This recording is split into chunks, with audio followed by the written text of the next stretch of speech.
galimybė pasidaryti. Iš tiesų, estrogenų dominavimas pasireiškia labai įvairiai.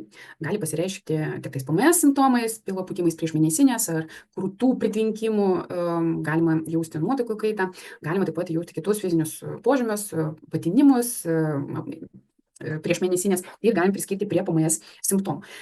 Tačiau estrogenų dominavimas taip pat gali pasireikšti ir tokių specifinių riebalų kaupimusi. Čia gali būti ir moteriams ir vyrams. Estrogenai labiau veikia riebalinį audinį apatinėje kūno dalyje, tai moteris, kurios turi plačius klubus ir galbūt svorio riebalų kaupimasi būtent pilvo ir klubų srityje, gali irgi pagalvoti aktyvius estrogenus. Vyrams taip pat, jeigu matote vyriškį, kuris galbūt turi ginikomastiją, krūtis susiformavusias ir taip atrodo, kad riebalų kaupimasis irgi yra iš šonų ir ant šlaunų, tai irgi galim galvoti, kad ir vyras turi estrogenų dominavimą. Nes nors tai yra moteriškas hormonas, vyrai taip pat turi estrogenus, kaip ir moteris turi testosteroną.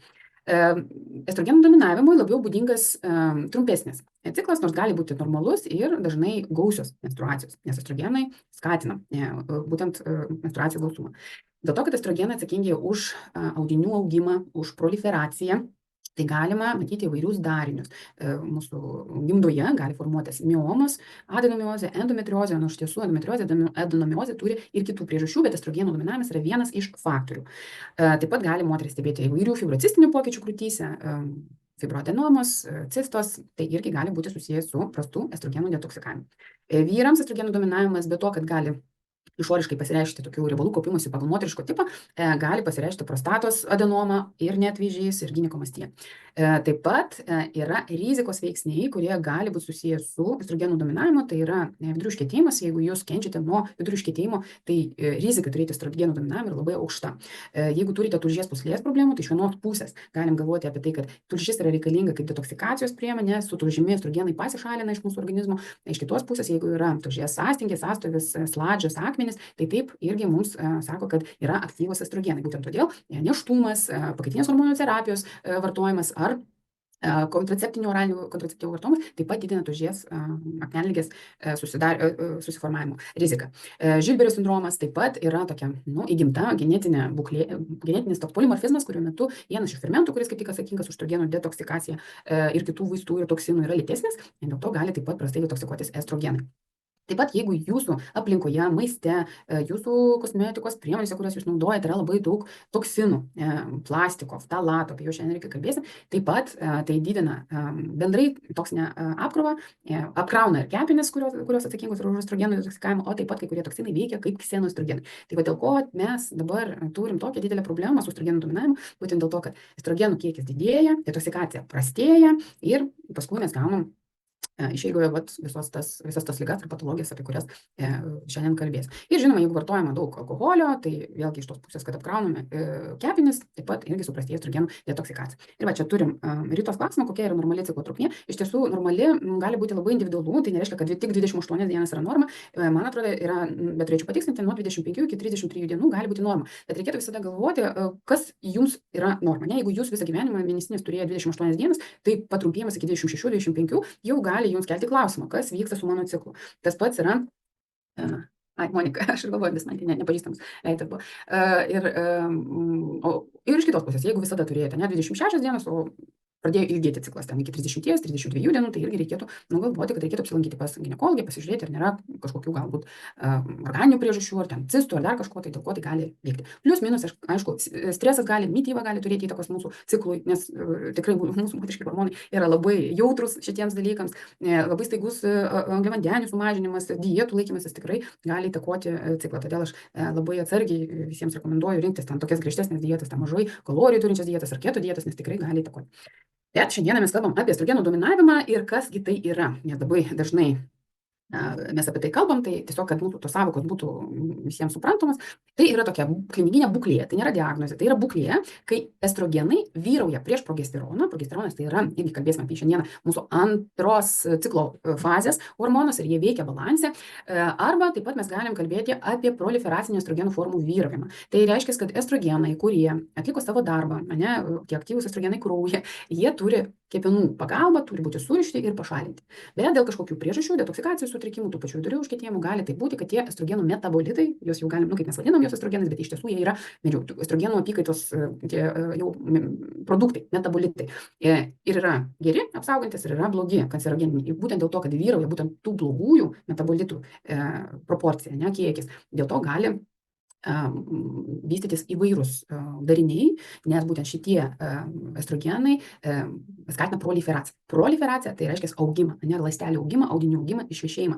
Gali atsirasti ir gerybiniai dariniai, čia nebūtinai mes kalbam tik apie kancerogeninės kažkokias būklės, tai gali būti fibrocitinė mastopatija, ta pati mioma, neįprastas gimdos išvešėjimas ir kraujavimas, bet tuo pačiu taip pat tai yra susiję ir su onkologinėmis ligomis, tai gali būti krūties vėžys, endometriumo vėžys, gimdos kaklelio vėžys, aišku, prie gimdos kaklelio labai dažnai yra ir virusas papilomas.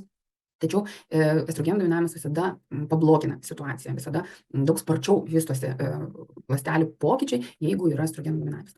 Mes taip pat turim žinoti, kad visi mūsų estrogenai, tai yra ir kiti steroidiniai hormonai, jie yra lipofiliniai junginiai, tai yra riebaluose tirpūs junginiai ir jie turi būti paverčiami vandenyje tirpiais tam, kad būtų pašalinti iš organizmo. Ir tą visą procesą pas mus valdo mūsų kepenys. Šiaip bendrai visi toksinai yra riebaluose tirpūs ir būtent kepenų funkcija yra paversti juos vandenyje tirpiais tam, kad jie galėtų pasišalinti. Kodėl atsirado šita problema dabar? Kodėl mes kalbam apie estrogenų dominavimą ir galbūt prieš 10 metų mes apie tai ir nekalbėjom? Tai yra daug įvairių išorinių veiksnių, kurie įtakoja, tai yra perdirbtas maistas, tai yra stresas ir suprasite, kodėl stresas. Mes pakankamai dažnai juokaujam ir sakom, ne, kad stresas yra visų ligų priežastis, bet čia yra biocheminis procesas, kuris tai gali įtakoti alkoholis, alkoholio vartojimas, ksenoestrogenai, tai yra estrogenai iš aplinkos, kontraceptinės priemonės ir įvairūs toksinai, pesticidai. Yra ir vidiniai veiksniai, tai yra genetika. Šiandien irgi parodysiu, kokie būna įvairūs genų polimorfizmai, kurie gali būti atsakingi ir pabloginti estrogenų detoksikaciją. Kepenų ligos įvairios, todėl visada reikia saugoti mūsų kepenis ir dabar vis dažniau, ir sakyčiau, kad jaunėja amžius ligų, surėbėjusių kepenų, sakykime, steatozės atvejai jaunėja. Dėl to, kad iš tiesų labai daug yra angliavandenių, yra daug fruktozės mūsų racione, tai tos mūsų vargšos kepenys nesusitvarko. Aišku, kepenų surėbėjimas nėra surėbėjimas aplink kepenis, tai yra mūsų kepenų audinio pakitimas į riebalus, tai jeigu mūsų kepenys jau nebe kepenys, ne, o pusiau riebalai, aišku, irgi detoksikacijos funkcijų atlikti negali normaliai. Stresas kaip vidinis, tas biocheminis mūsų procesas, skaidulų trūkumas, labai mažai žmonės valgo daržovių, kažkaip visada tas racionas sukasi aplink grūdus ir mėsą ir kažkokius galbūt perdirbtus produktus. Perimenopauzė kaip vidinis veiksnys, tai yra ovuliacijos nebuvimas, tai kai tik prasideda anovuliatoriniai ciklai, tai reiškia, gali galbūt 10 metų prieš jau menopauzai prasidedant, gali jau ciklai būti be ovuliacijos. Jūs galite taip pat kraujuoti kas mėnesį, bet ovuliacijos nebus, kai tik ovuliacijos nėra, progesterono lygis pradeda mažėti. Ir jeigu pažiūrėtumėt, kaip mūsų lytiniai hormonai keičiasi, tai pirmas pradeda kristi būtent progesteronas. Ir atsparumas insulinui, viršsvoris pats iš savęs yra mūsų to riebalinio audinio perteklius gali didinti estrogenų dominavimą dėl to, kad riebalinis audinys yra metaboliškai aktyvus, jis pats gamina estrogenus. Ten yra labai aktyvi aromatazė, toks fermentas, kuris iš testosteronų gamina estrogenus, tai yra viena priežastis, o kitas dalykas, kaip aš minėjau, kad dėl to, kad toksinai yra lipofiliniai ir yra riebaluose tirpūs, tai kuo daugiau riebalinio audinio mes turim, to didesnė toksinė apkrova yra, nes tie toksinai, kuriuos mes gaunam iš išorės ar su maistu, jie kažkur turi išsisaugoti ir saugojami jie yra riebalinėme audinyje, kas irgi didina tą bendrą apkrovą. Bet noriu jau, kad turėtumėt, estrogenai yra skirtingi ir kai mes darom lytinių hormonų tyrimus, mes matuojam E2. Tai yra estradiolis, tai yra pagrindinis mūsų hormonas moteriškas, tačiau estrogenų yra 3. Ir pirmas yra E1 estronas, tai yra toks estrogenas, kuris bus dominuojantis menopauzės metu, nelabai draugiškas mums, dėl to ir menopauzės metu ir išauga visos rizikos, kurios yra susijusios su estrogenais. Estradiolis yra pagrindinis, bet aišku, jo perteklius ar prostatos toksikavimas irgi gali būti žalingas. Ir dar estriolis, E3, tai tikrai yra labai geras estrogenas, silpnas ir dažniausiai placenta nėštumo metu. Ir iš tų 3 hormonų, būtent juos galim pamatuoti kraują, nors dažniausiai darom E2.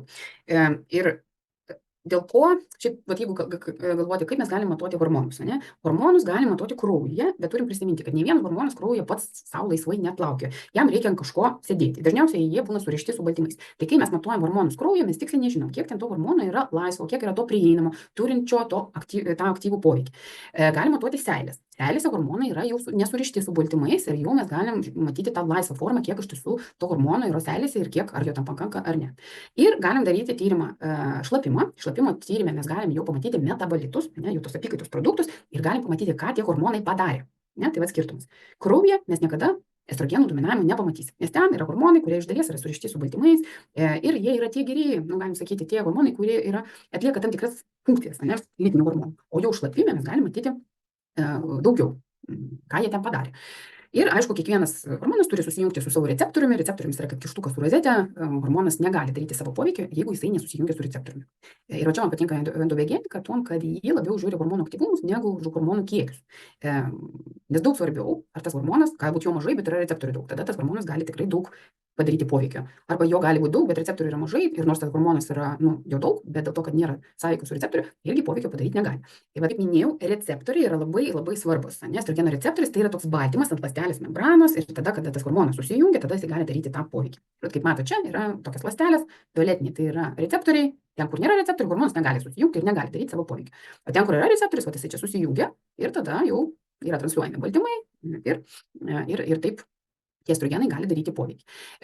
Ir kas liečia estrogenų, yra 2 estrogenų receptorių tipai, jie vadinasi alfa ir beta. Ir labai svarbu apie tai žinoti, dėl to, kad kai mes kalbam apie, pavyzdžiui, fitoestrogenus ir apie juos šiandien kalbėsime, tai yra labai daug įvairių nuomonių. Viena stovykla sako, fitoestrogenai yra blogai, dėl to, kad jie dar labiau didina estrogenų kiekį organizmo, jeigu jau yra estrogenų dominavimas, taigi ką mums tos estrogenus vartoti, ir ten griežtai pasisako prieš ir soją, ir ten kitus fitoestrogenus, pavyzdžiui, linų sėmenis. Bet yra ir kita stovykla, kurie sako, taigi jie susijungia su receptoriais, kurie potencialiai gali apsaugoti. Tai jeigu mes pažiūrėsime tuos 2 tipus, tai estrogeno A receptorius, jis labiau atsakingas už augimą, tai kai estrogenas susijungia būtent su juo, vyksta proliferacija, audinių augimas. Ir būtent šis receptorius yra pasižymi to kancerogeniškumu ir jo aktyvacija gali skatinti įvairių darinių susidarimą ir didina vėžio riziką. Taip pat yra estrogeno receptorius B, beta, ir jis turi apsauginį reguliuojantį poveikį ir užkerta kelią pernelyg dideliam proliferavimui ir bendrai uždegimui. Ir atlieka tokį protekcinį poveikį. Ir jeigu mes pasižiūrėtume, kaip įvairūs estrogenai E1, E2, E3 sąveikauja su jais, tai pavyzdžiui, tas pagrindinis estradiolis, E2, tas, kuris pas moteris reproduktyvaus amžiaus, kuris dar turi mėnesinės, dominuoja, tai jisai gali sąveikauti ir su alfa, ir su beta. Estronas, tas, kuris dominuoja būtent menopauzės metu, jisai selektyviai sąveikauja su alfa receptoriais. Dėl to mes jį ir vadinam nedraugišku estrogenu ir būtent dėl to krūties vėžys išsivysto jau ten 50+, 60+, nes būtent jis ir tą įtakoja ir tuo pačiu kartu su sumažėjusiu progesterono lygiu gaunasi toks suma sumarum efektas. O estriolis E3 sąveikauja su receptoriais pagrindė su beta receptoriais ir tai yra gerai. Todėl mums tas E3 yra labai gerai, mes tai galim iš dalies įtakoti, pasirenkant tam tikrus papildus, pasirenkant tam tikrus gyvenimo būdų pokyčius, tam, kad tie estrogenai nueitų tais saugiais keliais. Kas kiti yra, dar norėjau padaryti tokią iškarpą, kad jūs pamatytumėt. Tie aktyvūs estrogenai būna 3 tipų. Estronas, estradiolis ir estriolis. Ir jie visi gali nueiti skirtingus metabolitus, skirtingus kelius. Ir kai yra daromi šlapimo tyrimai, tai dažniausiai testuoja 3 metabolitus. Tai yra, aš sakysiu taip paprastai, 2, 4 ir 16 tipas. Tai 2 tipas tai yra geras metabolitas, jis yra susijęs su mažesnė vėžio rizika, turi labai mažą potencialą sukelti genų mutacijas, auglių formavimusi ir veikia antiestrogeniškai, apsaugo, slopina ląstelių aktyvumą, trukdo vystytis vėžiui. 4 hidroksis estrogenas, jis yra blogas metabolitas, dėl to, kad jis gali sukelti genų mutacijas, gali padidinti vėžio riziką, ypač krūties ir gimdos.